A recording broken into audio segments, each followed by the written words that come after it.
In this exercise, we'll be creating this cube from a sphere, and we'll be doing this by eye and using some of the more underutilized tools that get passed over because they share a similar look and description, but they actually have different functions. And this will get us introduced to ZBrush in a way where we're not getting so caught up on making the perfect bust of a person and having it match. We can kind of be a little more relaxed this way. First, we're going to go to our home and we're going to create a new sculpt. Dynamesh Sphere 128. So let's get our UI. I'm going to go ahead and reset all my settings in UI so that we're on the same page.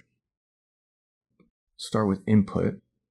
I'm going to turn off finger sculpting so that when I touch on my sculpt, I am not sculpting, I am manipulating the camera. We're going to go to navigation and we're going to change viewport navigation to y-axis. The reason we do that is because if you have XYZ axis, you see, just like that, I can turn the camera. Some people might like that, being able to roll the camera with one finger, and they might be used to that. But if you're just starting out, it's a little much. I prefer to have just the y-axis.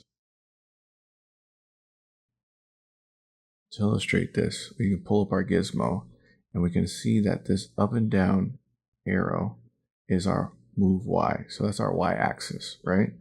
And now if you see the camera's rolling around that axis, if I turn it up here, it stays rolling around that axis. And that's just a lot cleaner. Now if we want to roll our camera, we can use two fingers, right? If we want to bring our camera back to square, we can just touch the bust. By touching the bust, we get back to square. If we turn off perspective, it makes a little more sense. Touch the bust, we're looking at that very flush. And you can also use these arrows to remind yourself where the axes are. Turn that off. Now we're going to go ahead and go to File IO. We're going to change our default save type from ZProject to ZTool. And that's temporary, and I'll explain why in a moment. We'll go to UI and we'll switch to left-handed mode. This puts our brush-related, pencil-related options on our right, and on our left we have our wheel, and we have these options which we can be selecting with our offhand, make a little bit more sense. We're going to change our wheel size. We can change it to extra large, 3x, whatever makes more sense, because we are going to be using multiple fingers to do certain actions. We're going to change our thumbnail to gray, right? One of these grays does better than that white. It's very bright. And you got color options here too. You can even use sliders or spectrum. But I'm going to stick with this gray, say the fourth gray.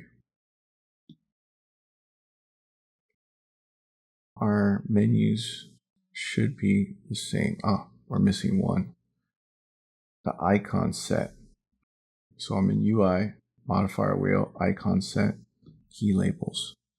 So now instead of hieroglyphs, we have actual key labels that are used on PC or Mac. If we choose to use PC and we're coming from iPad, it's all the same. So now we just have to fix this model, right? This starting file. This is too much geometry for what I was taught and for my, taste. I'd like to have more flat surfaces to work with when I start distorting these things. If I move and I use a bigger brush and I start stretching things out. See how nice and smooth that is? With less geometry, I would be able to get a different effect. And we'll illustrate that now. Let's go Dynamesh. We hold it and we choose 64. And now I'm just going to tap that.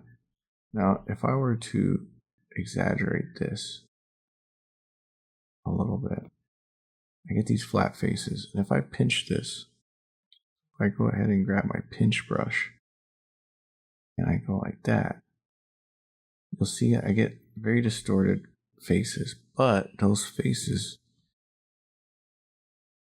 are actually pretty useful. Because if I Dynamesh this again, now I have new geometry. We're utilizing the limitations of poly modeling to our advantage if we do it this way.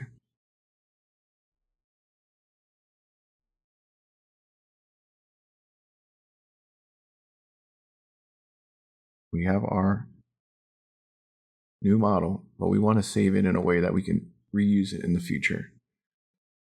I already set up on the UI, on the file IO, that we're saving these as Z-tools. Z-tools and Z-projects are different. A Z-tool doesn't carry all of the undo steps, the poly paint, the poly grouping.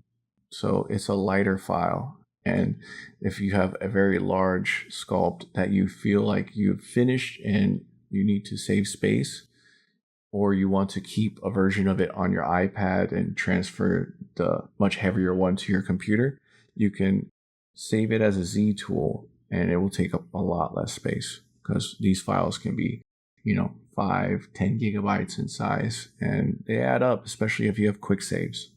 So we're going to go ahead and hit the save button here at the top.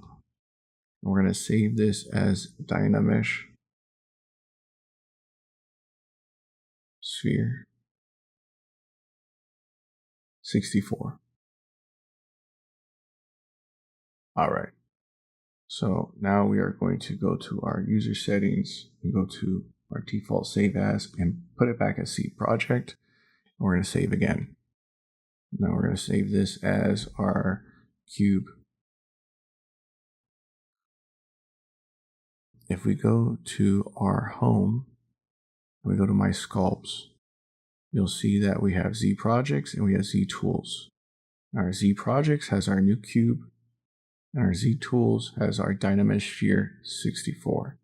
So when we're going to start a new file, instead of hitting new sculpt, we can just go to my sculpt Z tools Dynamesh sphere 64 and start with that file.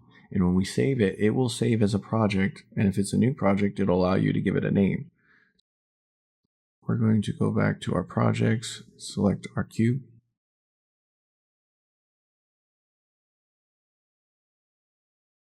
Over here we have our different sliders for focal shift, draw size, and these have pretty interesting explanations. For instance, in focal shift, right? If I choose my clay buildup and I have my focal shift all the way down, so negative 100, and I were to, let me turn off global symmetry first. If I were to come over, you will see the square. If I just drag it a little bit, bam, you can see that that is the image that controls the brush. That's the alpha right there. It's just a square with some soft edges. So it's not a completely harsh square, but it is about near. Now, if I were to take this to the middle and I do the same thing, it's softer. It's much softer. If I were to take this up here to the top, it wouldn't actually do anything. If you go here, nothing. Now, if I were to just knock it down, let's say to 94, and try it again, it just raised just the smallest bit on the surface. So what's happening here? If this size of the brush, this outer red circle, is the size of the image.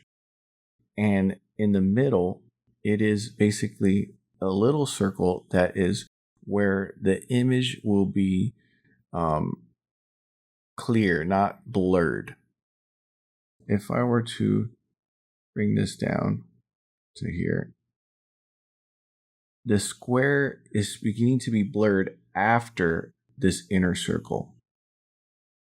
It is raising up the surface the proper amount in the inner circle, but as soon as it goes to the outer part of that, it begins its blurring process. So it's a little strange, and it might be easier to explain with our paintbrush. So if I go ahead and I choose this white and I just say fill object, now this object has a color.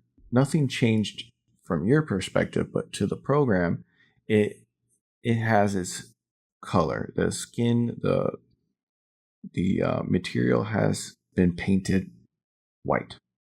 So now if I change this color, it won't change the material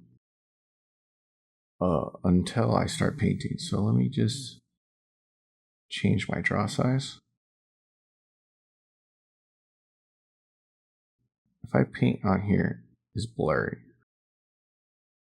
Now, if I change my focal shift and I just bring it all the way down, you're going to see it's much harsher. You see it? There's less dithering. And if I turn on polyframe, you will see what I mean, where it's much harsher and it dithers in very big chunks. Whereas here, it dithers very evenly throughout. Same with the top. If I were to make it all the way at the top, if I were to paint, nothing will happen, but maybe those little dots. See those little dots there? You can't even perceive them in this mode, but you can see them there. That happens with our brushes too. This is something that people overlook at the beginning, and they just have no clue what focal shift does, but it's better to get that out of the way early. At least start experimenting with it. And now a lot of these brushes will have a focal shift that is like the standard focal shifts. I wouldn't mess with the focal shift too much unless you understand what it was in the beginning, so you can kind of like place it back or get it close to the way it was. So for instance, clay buildup has 3 because I changed it, but let's go to damn standard. It has -14. Inflate 0, layers -100, pinch, flatten. Like they all kind of like have their own defaults. Just be cognizant of that. I'm gonna go ahead and go back.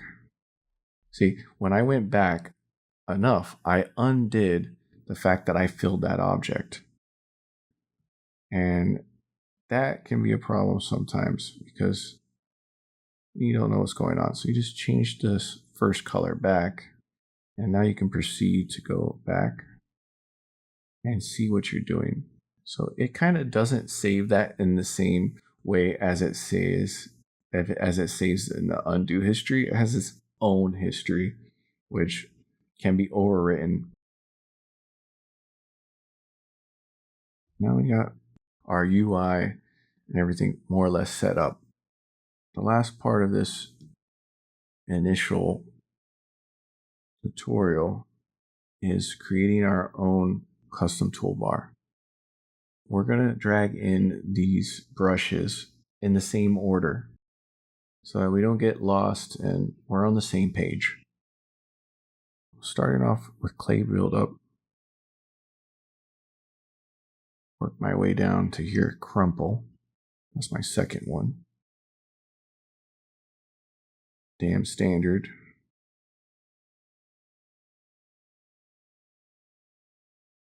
Flatten. H polish. It's our second flatten type brush.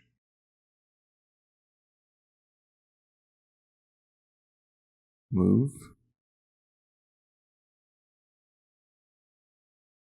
paint. All right, here's where it starts getting tricky. We'll put the planar at the end of these flat shape brushes. We'll put the polish in the middle of these flat shape brushes because we have flatten, we have polish, and now we have H polish right there.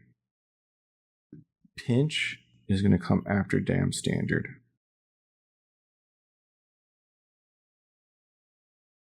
S polish will be after H polish. So we have flatten, polish, H polish, S polish.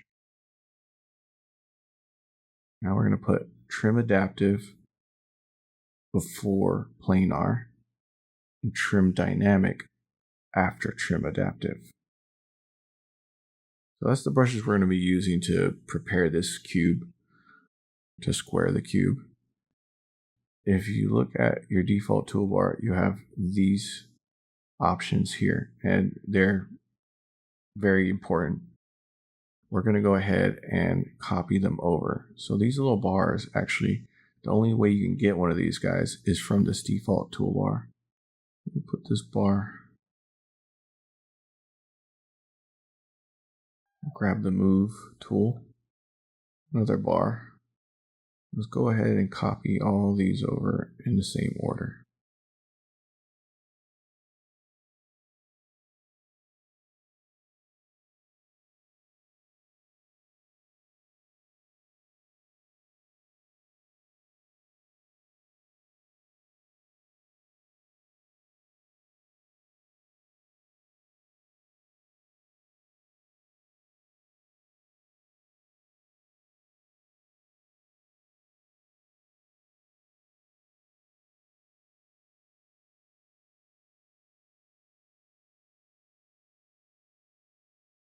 So now we got our brushes.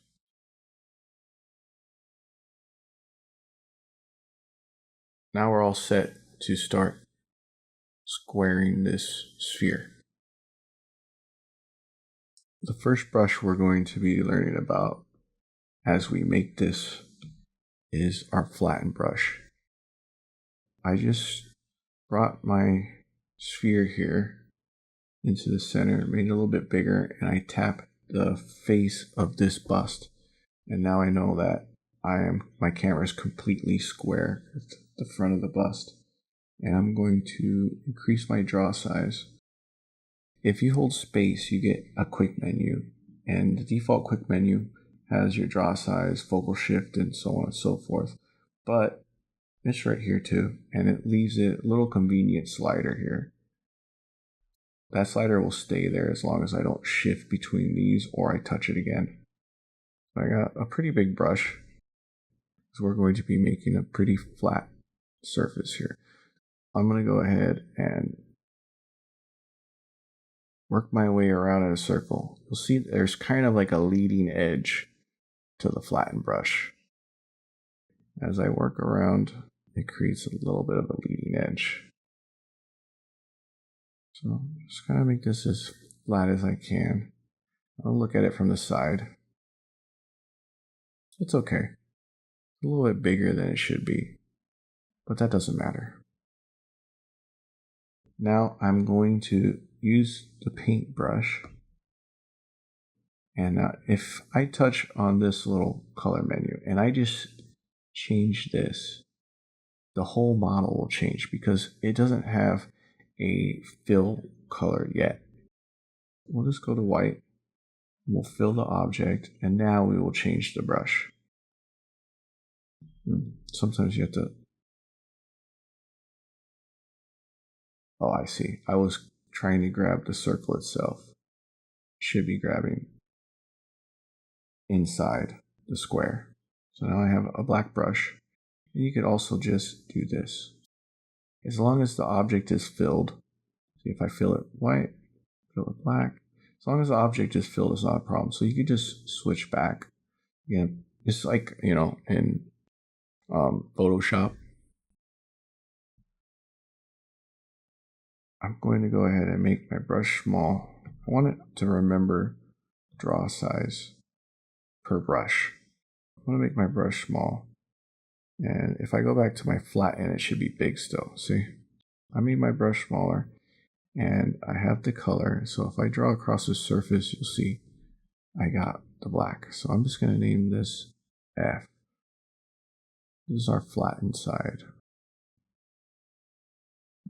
Let's go ahead and continue on.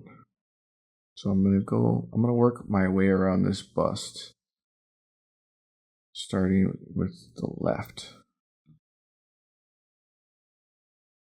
And we're going to choose polish. And we're going to increase the draw size, just like we did with the other one. Now, might want to go a little bit smaller this time. And it has its own focal shift. We'll just stick with that. Oh, you see, when I started drawing, it wanted to color. So, see, I have here mRGB. I actually don't want it to be RGB. I want it to be off. So if I switch back to flatten, it's doing automatic RGB, and I don't want that. I want it to be off. It's going to be doing this with each one of these, right? And it's a little bit annoying, but since we're here already, let's go ahead and turn all these off so that none of these brushes change the color or material. They only affect the Z add or the Z subtract. So when I hit Alt, it goes from Z add to Z subtract. Doesn't show you there, but that's what it's doing. Okay. Now we're going back to our polish brush. And we should be able to just get it like that. Now polish does a strange effect. Creates kind of like a nipple on there. Now if we hit Alt, let's go back to the side and we hit Alt. Let's see what it does. I'm just working around in a circle. It still does that. So that's a strange one. So we're going to skip polish. I just want you to see what polish does. And we'll go on to the next one, H polish. Now, if I make this a little bit bigger, use H polish. If I just stay in the center and do like a little circle, right? It'll work its way out. That's interesting. It creates, it's a little bit more uniform, but look what happened there. It has a bit of a cavity to it. It's concave. H polish, if you work around like this on the outside, you'll have less of a concave. Or more, I don't know. That's H polish. And you'll notice they call it H polish because the edges here are hard, right? You can see it's a harsh transition. So let's go to the next one. S polish. Oh wait, actually, we go ahead and this is H polish.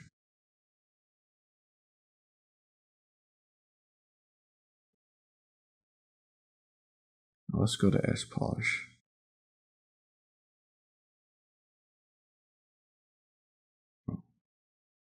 Get our brush bigger. And we'll do like we did the last one. We'll just do a little circle in the center and see what happens. See how it's growing outwards. It's creating this concave surface again. But the edge is a much softer transition. Right? Well, let's try doing that again, but with start off in the center and kind of work our way around.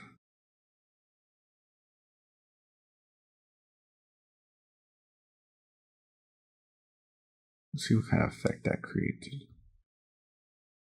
It's a nice transition. If I go here and flatten that out a little bit. Now we can use the light to see that it created a nice flat surface with rounded edges. Let's go ahead and name that S polish.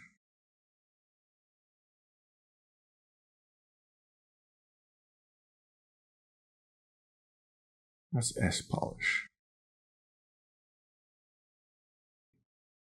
I did these backwards. Let me go to customization. And I'm going to take this and, if it'll let me, move it to the other side. Now we have trim adaptive and then trim dynamic. Let's read trim adaptive. Trim adaptive brush is similar to the planar brush. It will trim a flat area. And trim dynamic brush trims the sculpted surface while maintaining the overall curvature of the surface. We hear those words, we don't really know what that means. We don't have reference points. Let's go ahead and try it. Trim adaptive. Make it a little bit bigger. Now, it looks like it has naturally a very low focal shift, right? So that means that the alpha, which doesn't seem to have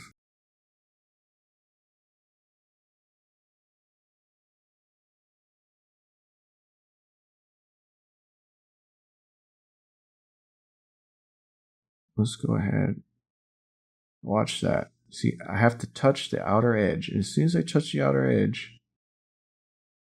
then it will continue on. See how I'll sweep it. I'm sweeping the outer edge.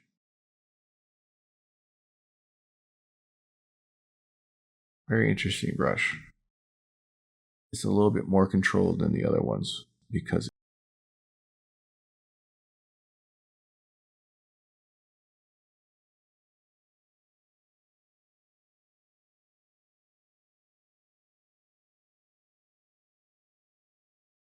it's interesting. Now, I will go ahead and name that trim adaptive. Adaptive. Okay. So now let's go to trim dynamic. See what that does. Now, this cube is very off. Trust me, I know, but that's actually for the best right now. We're going to be working a little loose, a little messy, and we're going to make something nice from that. We're going to use our eye to do it. Let's go back to our draw size. I'll increase that a little bit.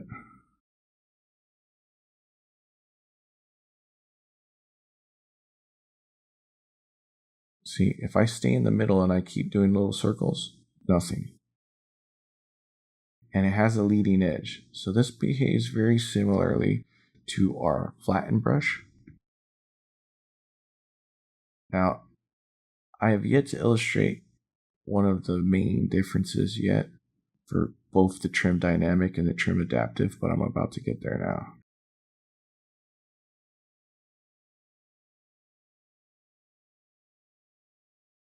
That's very nice. It's very flat. It trimmed it. Now, you might look at this and say, well, what's the difference? So let's say this is trim dynamic.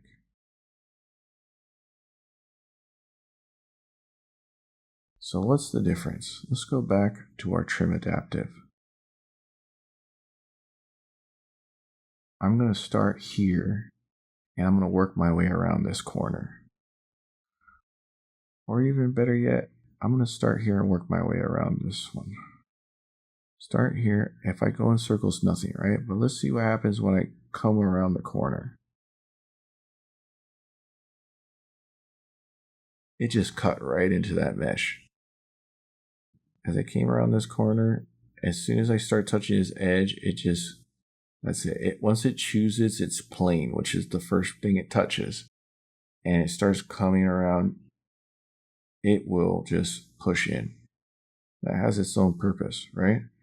Now, let's go to trim dynamic and see what it does. I'm going to start here and work my way over the side.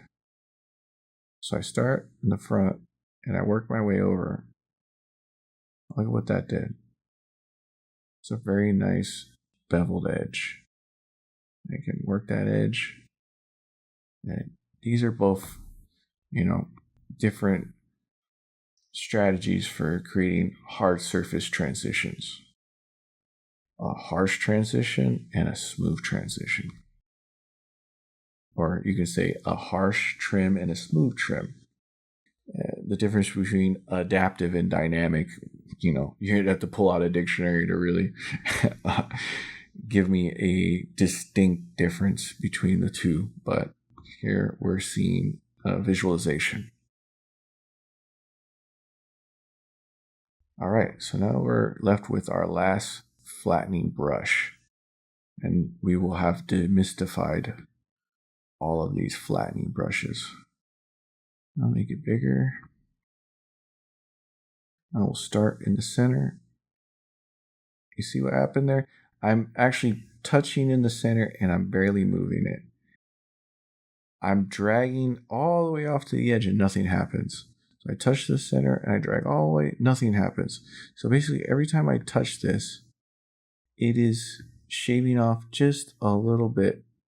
It's averaging between the different polygons. So if I turn on my polygon, right, my polyframe, it's averaging between those that are within close proximity and closely resembling the planes of each of those polygons are close enough that it will affect it. So if I make this brush bigger, it will have a bigger area, but it will stop once the angle of those planes is too different. Let's say it's kind of confusing, but if you just look at it in practice, it looks like it's creating like these little dimples, right? Or I forget what this term is in metalworking. It's kind of like stipple, I guess. Stippling. It's creating this texture here. You might find like in metal working or wood carving, for instance, too. You might see something like this texture. So that doesn't really work for what we want. Even if I were to, let's say, make the brush as big as possible, I wouldn't be able to trim off enough of this to get what I want. So let's make it as big as possible. If it gives you this message, that's fine. I'm just going to hit OK. It's just letting you know that you've gone back and made a change and you're going to delete all the history from which you've come from. So if I just do this again and again, I can kind of get this effect, but you can't just drag your pen around. It has to be like in taps. This is tedious.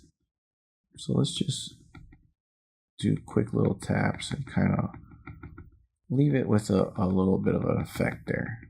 So we can see it has a certain effect. Now that's flat enough. So I'll get my paintbrush and we'll name this Planar. So we'll just hit P.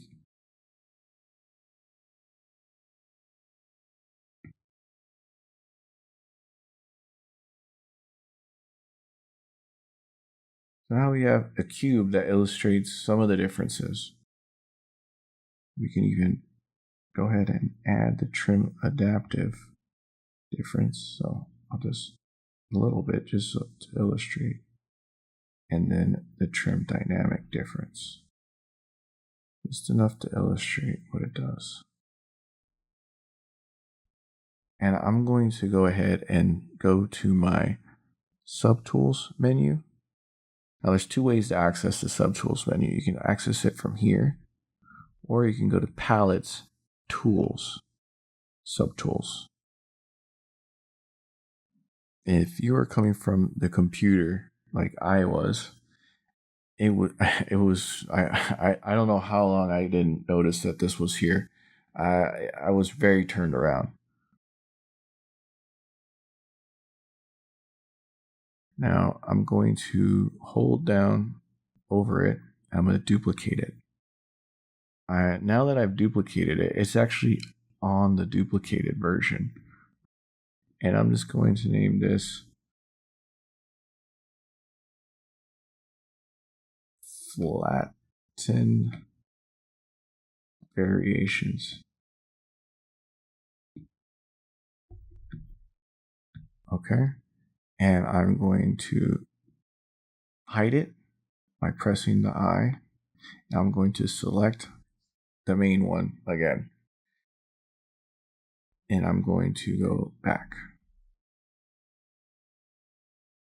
And now I'm going to go to my colors. I'm going to switch back to white. And I am going to fill object.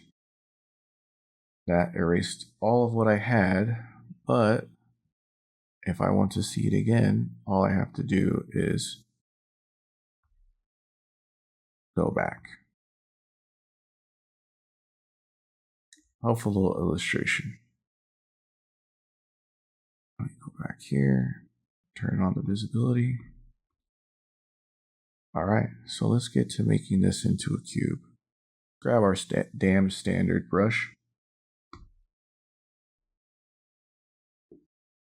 And let's go ahead and make these corners.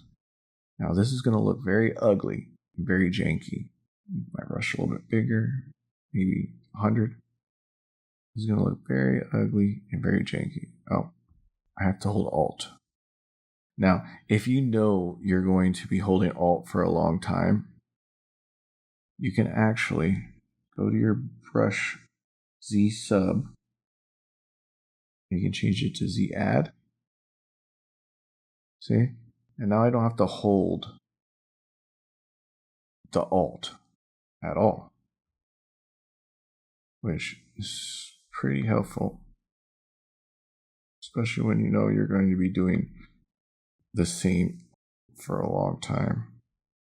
You just go ahead and work. So what I'm doing here is I'm building up an edge. And this is something that you could do in traditional sculpting as well. You're just building up an edge,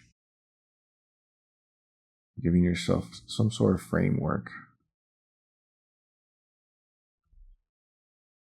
Now, this doesn't have to be pretty. This shouldn't be pretty. This isn't the time to be precious.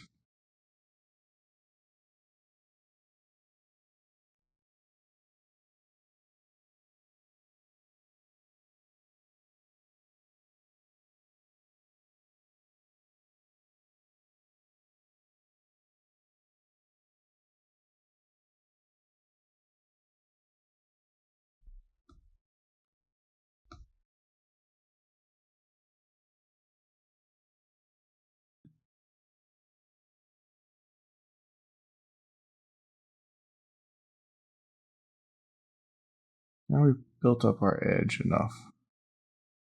Let me go one more pass over this.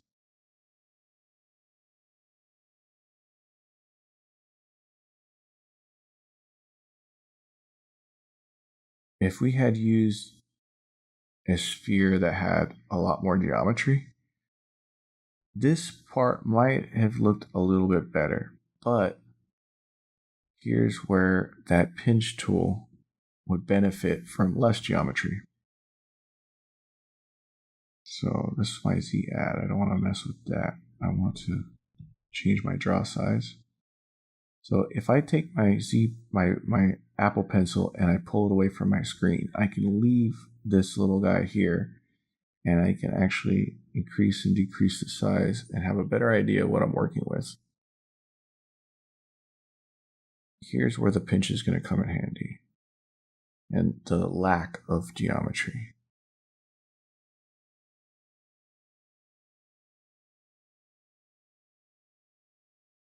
If I look at this with the polyframe on, you'll see that I have some stretching right here where it's flat, and then I have all of these polygons grouped together tight.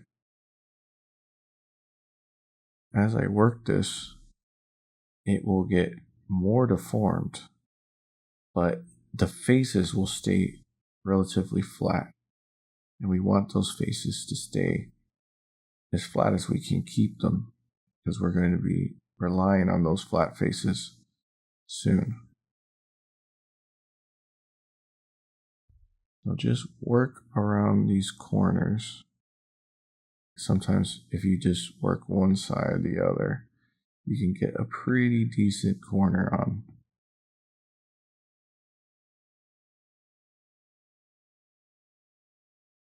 You can always roll your object to get a better angle for your strokes.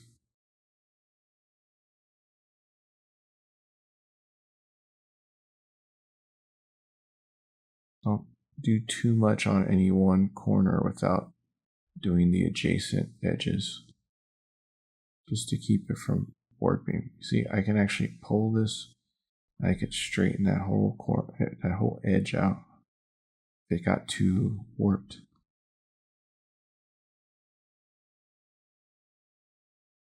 So now we're getting used to the pinch brush.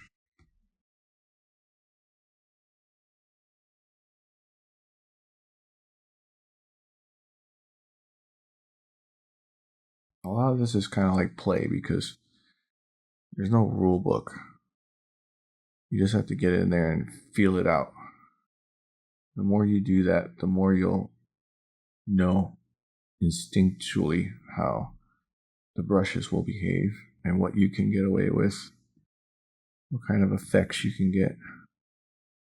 And this is a better starting point than something you want that's going to be pretty. Because you'll get, stuck going back and forward.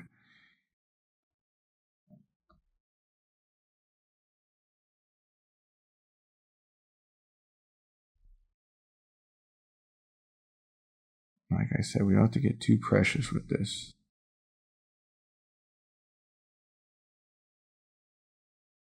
We pretty much got all the sides worked.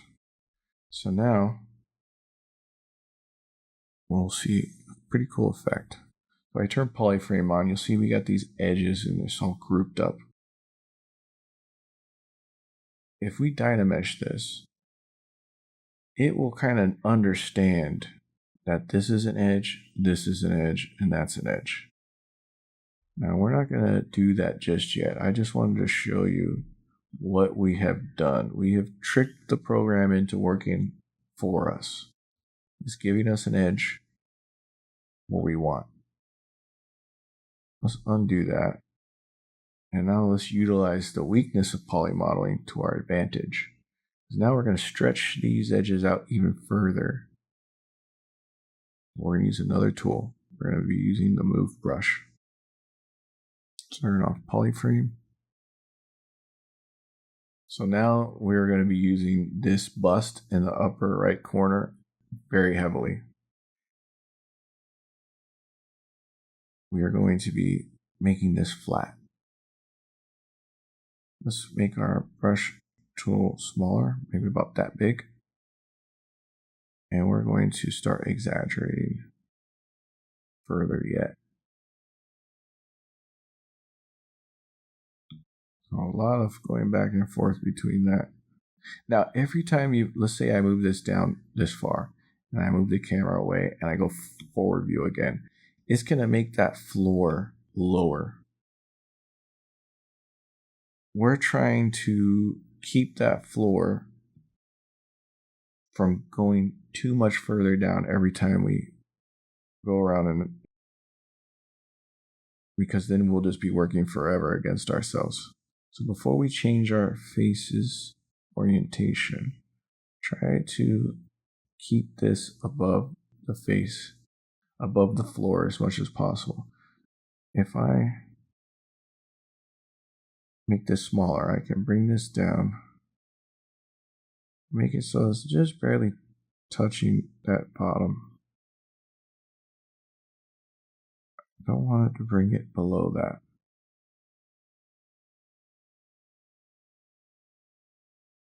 This got a little out of control here. That's fine. Now you see how these polygons are they're pretty big. That's a little bit too much stretching. So we've taken that a little too far. That's okay.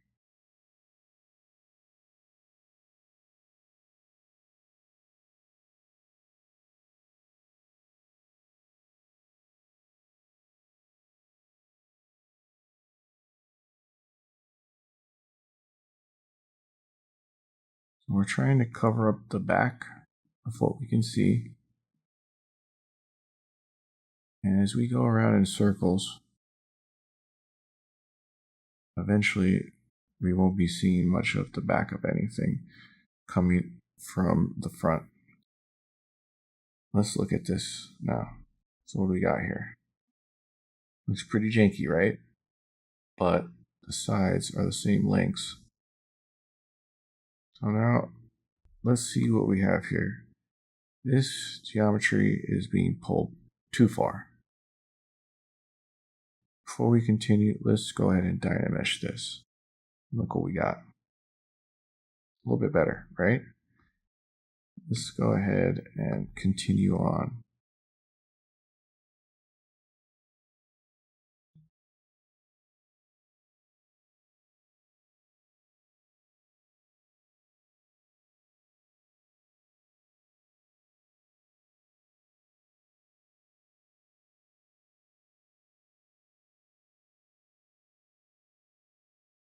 Remember, we're trying to keep all this above the line. Just right above it. And we're using our eye to make this as square as possible. See, I wasn't in the right perspective. Just want to look and see what happened there. Looks like it's okay.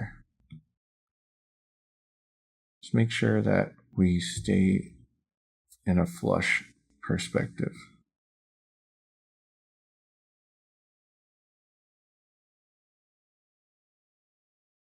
Oh, let's line this up.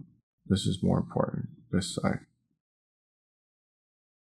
Once we get this lined up, then we can start working on the other side. So prioritize the sides that you know are more flush.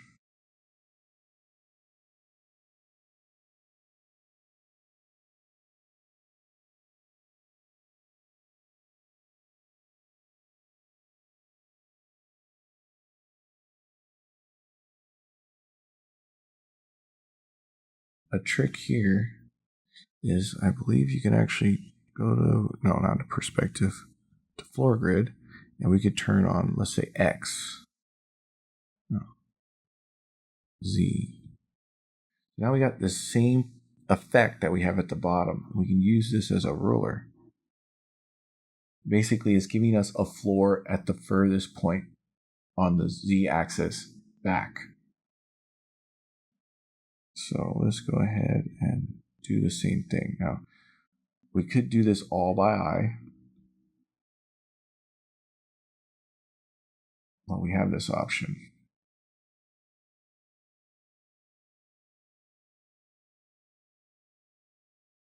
Okay. I think that looks pretty square to me. Let's rotate again.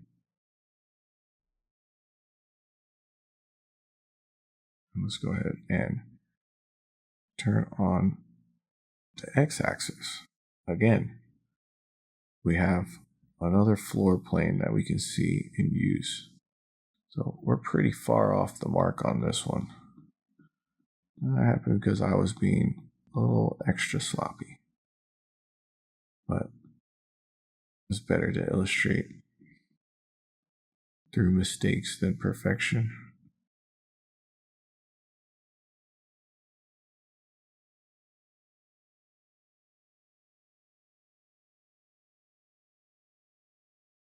Okay, let's work on the bottom.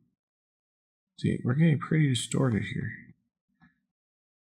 If we want to avoid that distortion, we could just go back and start dynameshing. Now we have more polygons to work with. And we can maybe avoid some of these more harsh distortions.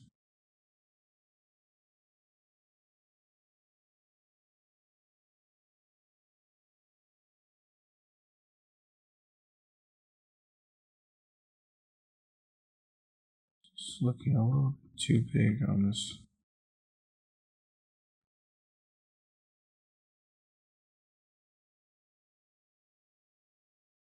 Whatever you do, don't lose patience, because I know this can be tedious, but if you can't handle this, man, this is really nothing. When you're starting out, some projects could take months, and they're absolutely necessary.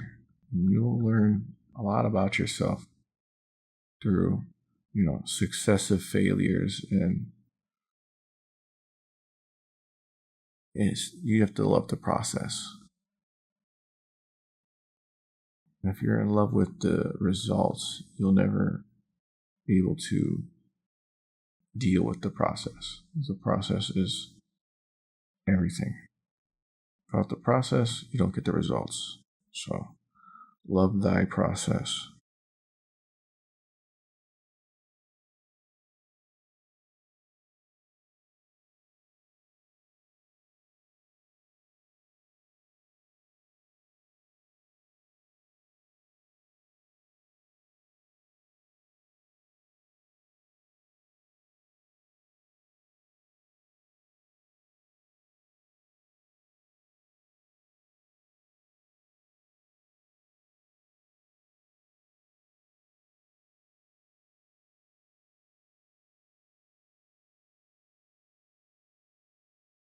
Now, there are a lot easier ways to do this. But this is an exercise. It's supposed to be harder.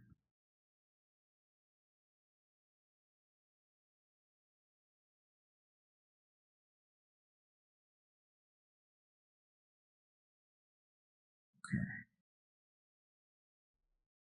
Now, I believe we've come around this once so far. I believe we have. Now we get this little shape. So we know we've come all the way around once. So now let's work on the top and the bottom.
Now it's looking a lot like a cube, right?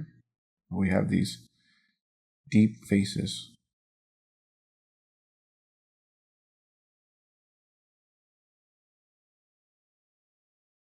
There are a few ways we can proceed from here. Now, if you took your planar brush, you could actually just grab this right here and you could cut off some of those edges. What would that have done? Well, that'll kind of throw what you've just done all out of whack. Go ahead and start using some of our clay buildup. Again, there are other ways you could do all this. You could actually take your flatten brush, I believe. Let's see. And then you hit Alt. Let me make sure that, yeah, you hit Alt. Kind of bring out that surface that's in the middle a little bit. Let's try that. What'll that do? Well, I brought it out, but also you can work it a little bit both ways. Bring the surface out, bring it in. That works. So a combination between. And then you could also make the draw size smaller. Hit Alt, kind of bring this corner out a little bit. Now look what happens there. Because the geometry is all warped, it looks bad. So how do we rectify that? The same way we always do. We can give it a Dynamesh. That might have messed things up a little bit, but that's fine. I can come in here and I can hit Alt, and using the flatten brush, I'm flattening it, but I'm bringing it out. I'm drawing this out. I go a little too far. I go back. You can see it has a level here, and then a dip in the middle, right? So what would happen if I bring my brush size down and I hold Shift to smooth? It went down. So why did Shift go down? Let's take a look at it again. I believe because Shift is supposed to have Z sub. Let's see. Nope, that wasn't it. So let's go back to Z add. Maybe it brought it down because it is flat on both sides. What happens when we get these faces that are touching? Well, we can actually come here into our brushes and go to inflate. Let's see what happens if we inflate this a little. Kind of closes that hole up. So you can use inflate to bring those two halves away from each other. So inflate would be another option. You can use your inflate brush to kind of bring surfaces out when they're little dimples like that. Now, if we Dynamesh this again, see? It fixed that, but because these two halves were so close already, I mean, it was already messed up, so that's fine. You can actually take your inflate tool. You could inflate this a little bit. And then if you Dynamesh again, that will have gone away.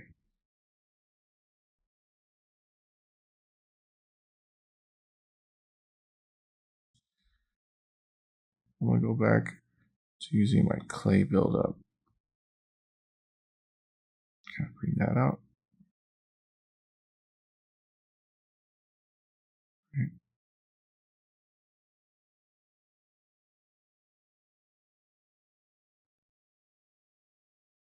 Now, if we go ahead and shift and smooth, on these areas, now that they're kind of repaired, it's going to average out those polygons. So if I turn on my polyframe, you'll see that I averaged out a lot of that. Now you'll see that got messed up because on the other side, it is also messed up. So that's going to require a little bit more work. I'm not going to go too far there. But I'm just going to kind of try to average these out without touching the edges, because those are our points of reference. We can maybe touch them a little bit more after we have brought some of this face out. Average some of this out.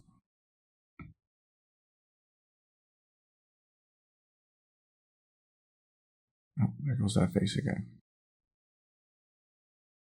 We're getting flatter, but we're going to have to bring this whole deal out much more.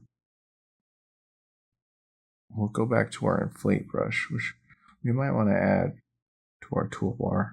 I thought I was going to overlook it this time around, but no, we need our inflate brush. Actually, if I inflate, let's put inflate by our clay buildup.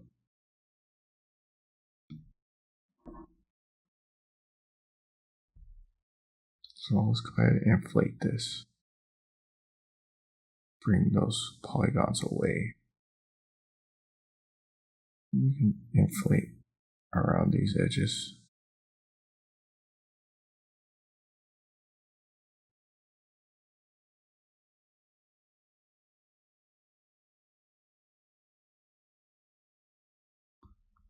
Just in case, this is a little too deep there.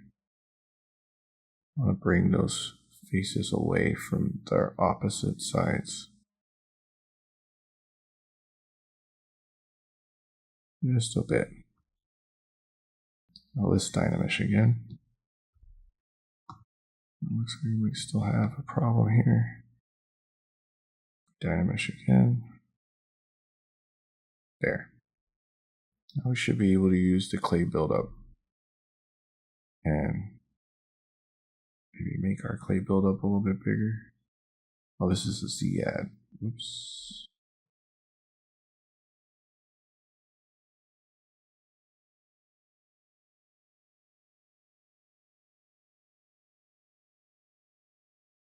I'm gonna build this up a little bit.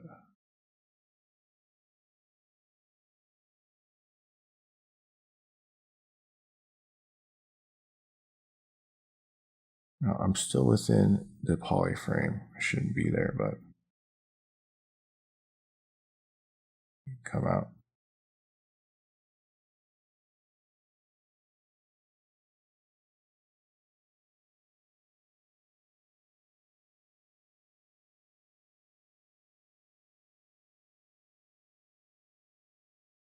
So at the beginning of our sculpt, we used subtractive modeling techniques. We were cutting away pieces of the sphere. But now we are using additive techniques.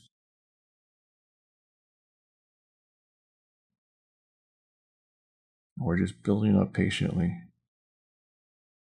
so that these faces meet the corners better. No rush. Love the process.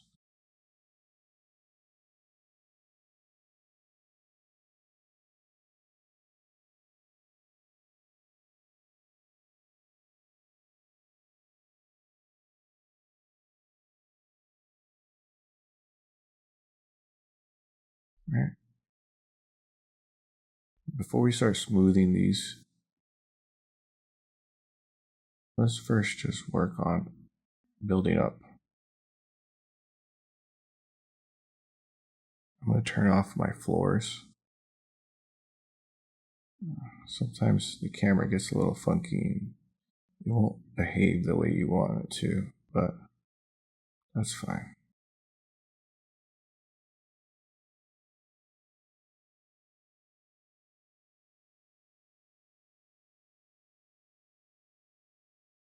you'll notice that sometimes when you're looking straight on, it's too bright.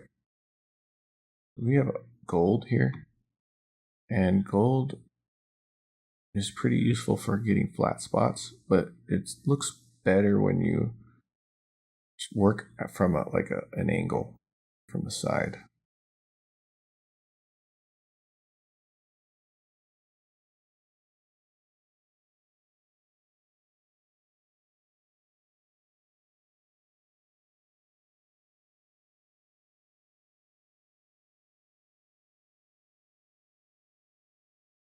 I'm kind of bringing all this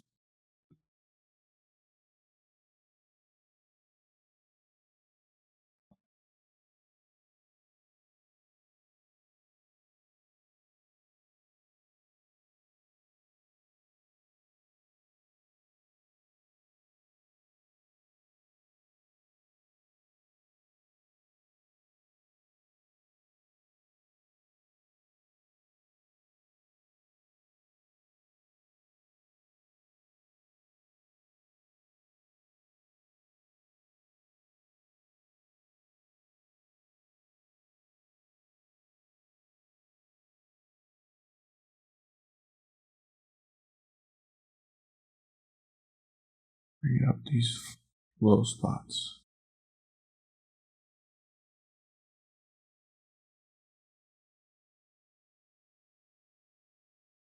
Again, this isn't going to be pretty, but if you work between adding and subtracting, you can kind of build this in. Again, this is the hard way of doing things. It's intentional. You could have just used a knife tool or used a planar or anything else, but I want you to get used to the clay buildup. Just like we got used to the pinch and the move, we're getting used to clay buildup. Right? So if we look at it dead on, sometimes it's just really bright. Get it at the right angle you need, and you can see those low spots. Let's work on them. This side was pretty good already, so just fill in these low spots. Sometimes it gets a little weird, like I said before, trying to manipulate these guys, but it has a little bit to do with the way we have our rotation set up, our camera rotation. If I were to come up here and go to navigation and go back to XYZ axis, it's going to be a little more manageable now that we're swinging around the bottom side of our model. The Y-axis is better when you're working on, like, let's say a bust, and you're not going to be looking at the very bottom too much, right? But here, since we're spinning around in circles, I went ahead and returned it to XYZ axis. That's my bad. Sorry if you suffered through that just now. It is pretty frustrating. So this side was pretty good too.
We're just about there now. Now, if you wanted, you could Dynamesh it again. And now, if we look at polyframe and we started smoothing this, are we getting even flatter yet? We are kind of missing out on that nice texture we had, right? But we'll add that back in later. Let's just focus on making this as square as possible.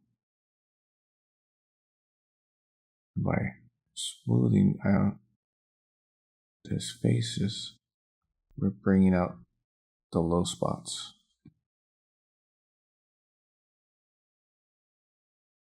Just try not to hit the edges too around the edge. It's kind of hard to explain, but if you go too far, you will curl your edge in, and we're going to fix that. You're definitely going to end up doing that a few times.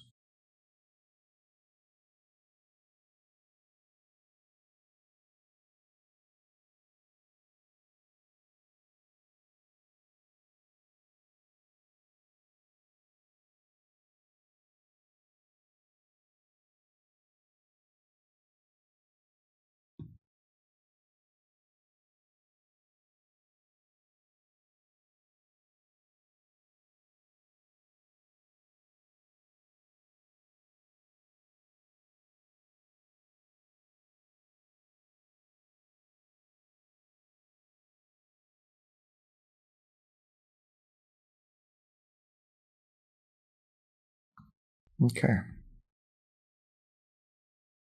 If we did Dynamesh, nothing much would change. So that's not important to do right now. I'm going to go ahead and go back to my gray material, my matte cap gray.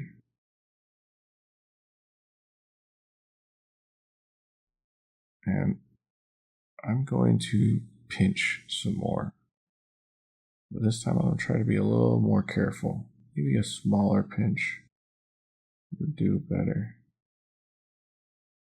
Just going to bring it across these corners carefully.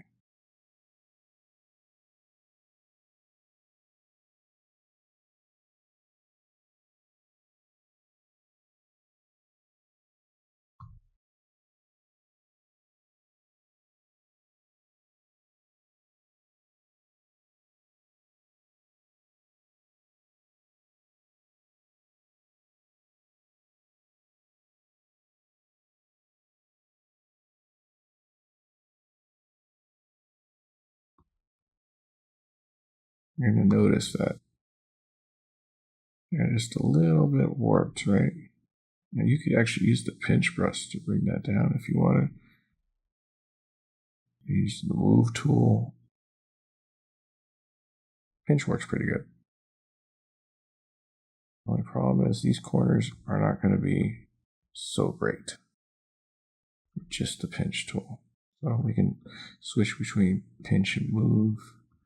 Trying to build these corners a little bit. Just a little game between up and down. Up and down, in and out, right?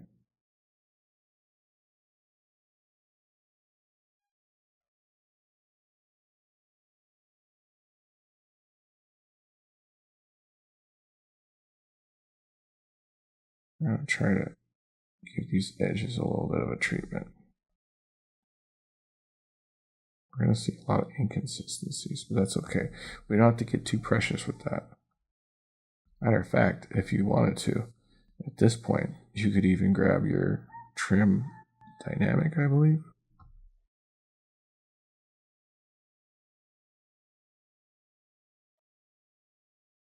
Not the trim dynamic, the planar.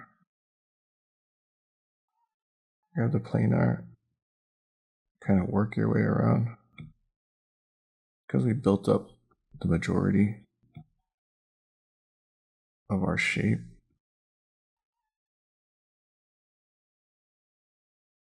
This will kind of give us something. As long as we're looking at it straight on.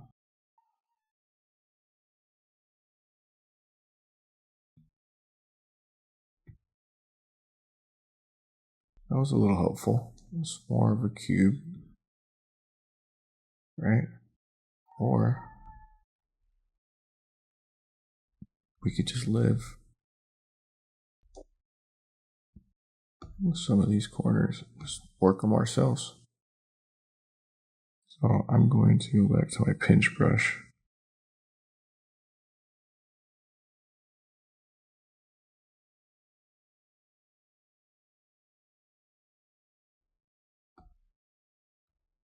Again, this cube, you could end it here, or at least this portion of the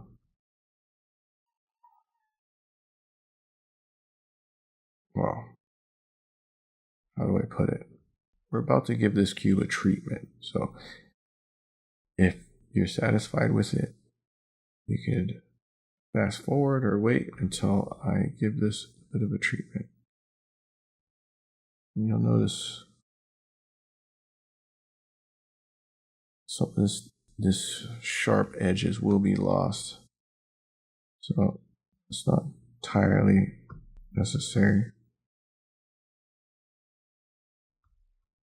Once we dynamesh this again, it's going to round out a lot of this. I'm just trying to make it as straight as possible so that when I do my next dynamesh, it creates those edges right where I want them. Just like the last time.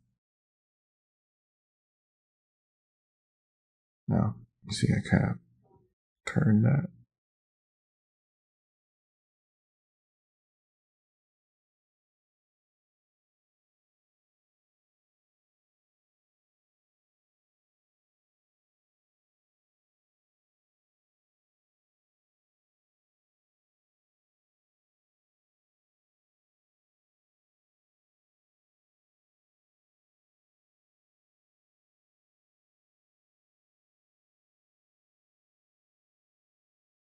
Now if we dynamesh this, just the way it is,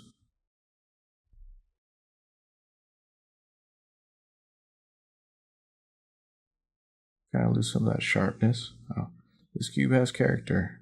It's not perfect. Now let's give it a little more character and call it a night. We're going to go to our crumple brush. We're going to give it a bigger size. Not that big. And we're just going to run this along the edges. See, the quicker you go, the more distorted it is. I don't really want it to be that distorted. Just calmly brush the edges with it. Start with one face only.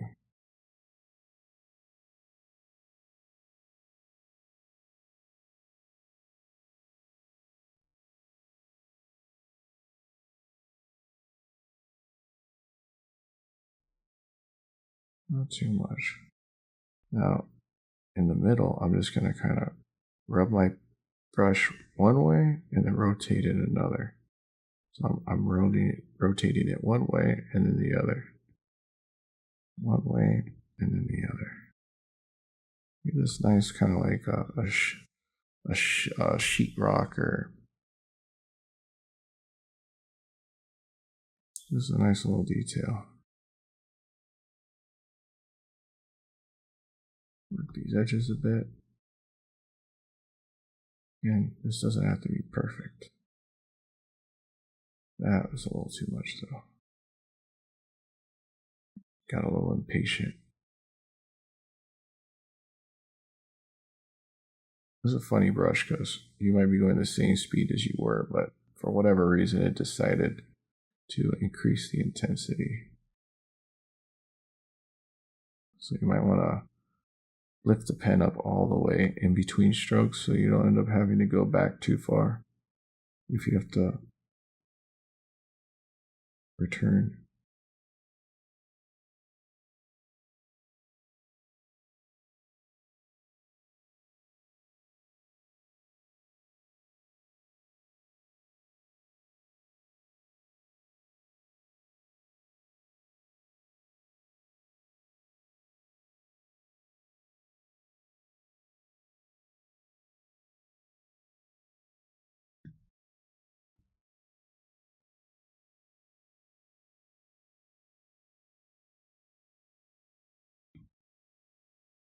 start rotating it one way, rotate it the other.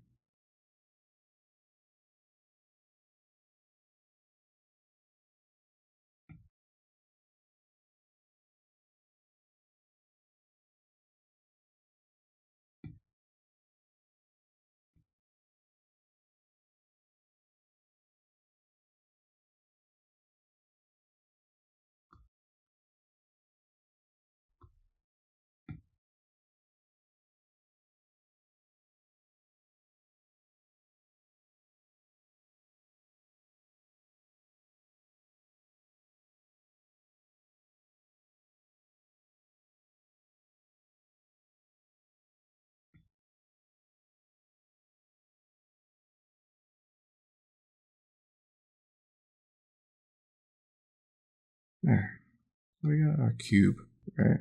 It doesn't have to be any prettier than this for our next exercise. But I encourage you, if you want to make it nicer than this, if you want to give it more time, you could even increase your Dynamesh level to 128. Dynamesh this again, and you will notice that it'll be a little bit easier to manipulate this, maybe straighten these edges out further, maybe fill in these low spots, because it's got more geometry to work with. So you can kind of refine this further.